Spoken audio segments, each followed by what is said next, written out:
So, you finally got yourself a Rubik's Cube. And after staring at it for a few hours, you decided, what's the worst that can happen?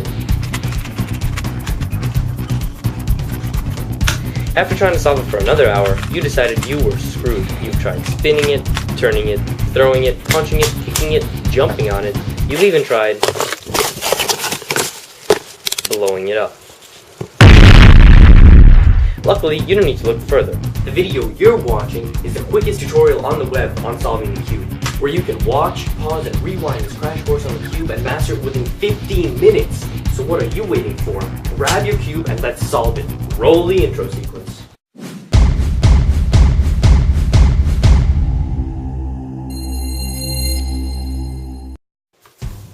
Okay, so before you actually start to learn how to solve the cube, you should know the basics, how the cube is structured and what it's made up of. Now, the first thing you should know is that the cube has 6 sides, and the sides are green, white, blue, yellow, orange, and red. Now, the cube consists of 3 layers: the first layer, the second layer, and the third layer. The cube has 3 different types of pieces. There's the centerpiece, which is one color and it never changes, it never moves. The second type of piece is an edge piece, which has 2 colors, for example, this green and white edge. And then the third type of piece is a corner, which has 3 colors, which is green, white, and orange. The centers and the edges and the corners are referred to by their appropriate colors. Alright, so now that you know the basics of the cube, we can go on to solve it. Now that we've got this cube all mixed up, we're ready to go. The first thing we're going to do is solve this green cross by putting in the 4 green edges into their appropriate places. So when solving the cross, we have to follow several steps. The first step is to find the green edge. The second step is to connect the other color of the edge to its appropriate center.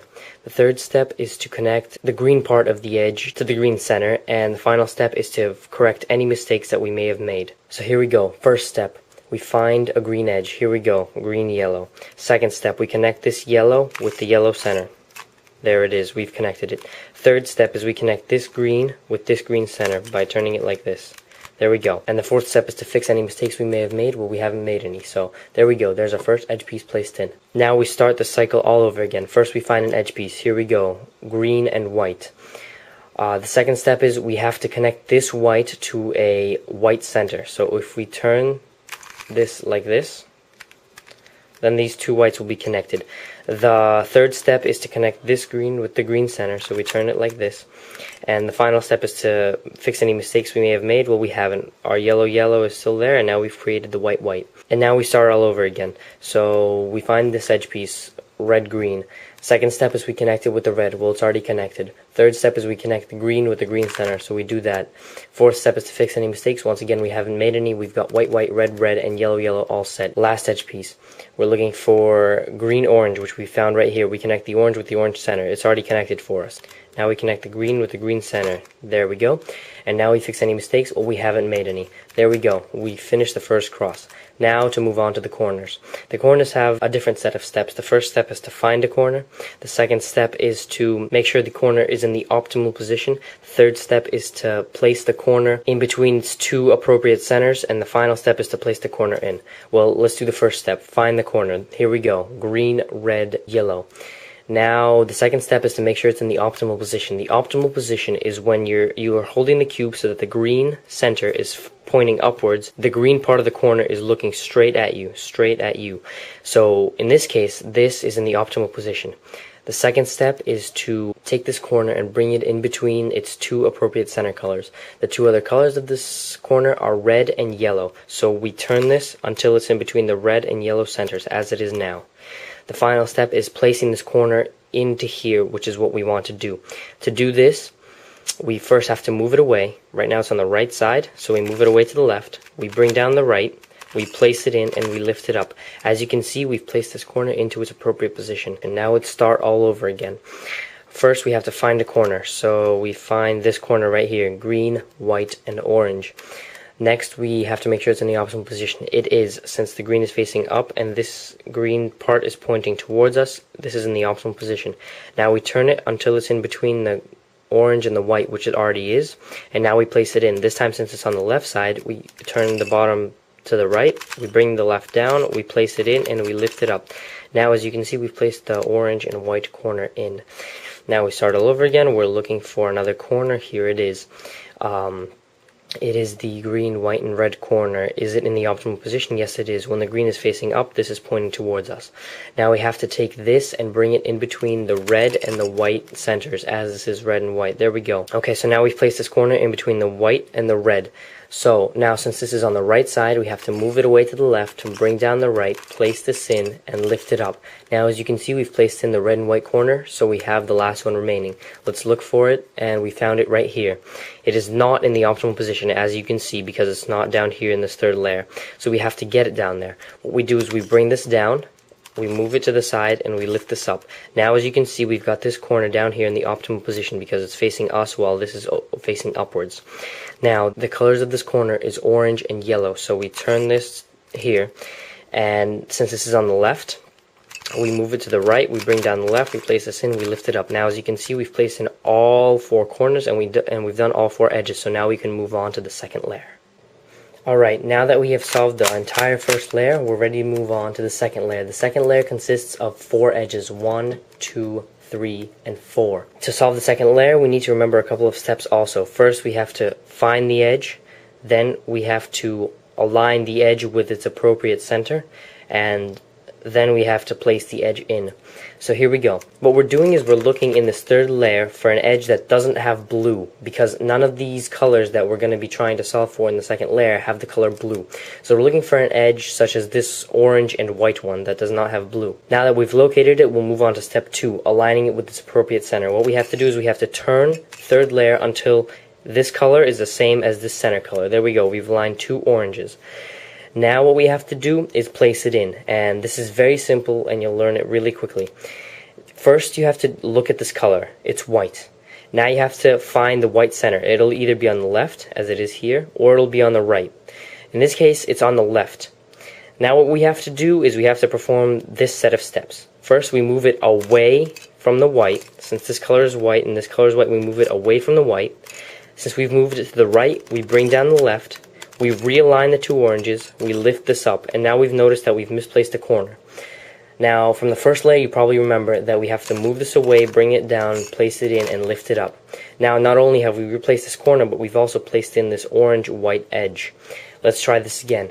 Let's look down in the third layer, and we find this edge, yellow and orange. First, we have to turn the third layer until the 2 yellows are aligned. There we go. Then we have to look at this color. In this case, it is orange. Now, this is orange also, so we move it away from the center. Since we moved it to the right again, we bring down the left, we realign the 2 yellows, we bring up the green. Now, we've misplaced a corner once more, so we move it away, bring it down, place it in, and lift it up. There we go, now we've placed the second edge in. Now for the third edge, we look down in the third layer, and here it is, red and yellow. First, we turn it until the 2 reds are aligned. Then we see this is yellow and the yellow center is here. So once again we move it away to the right. We bring down the left, we realign the reds, we lift it up. Now we've misplaced a corner, so we move it away, bring it down, place it in, and lift it up. Now we've placed in the yellow and red edge, so all we have left to do is to place in the last one. But the last one is already in place, but turned incorrectly. So we have to put some random edge piece into here. How do we do this? Well, we place it in as though this was red and white.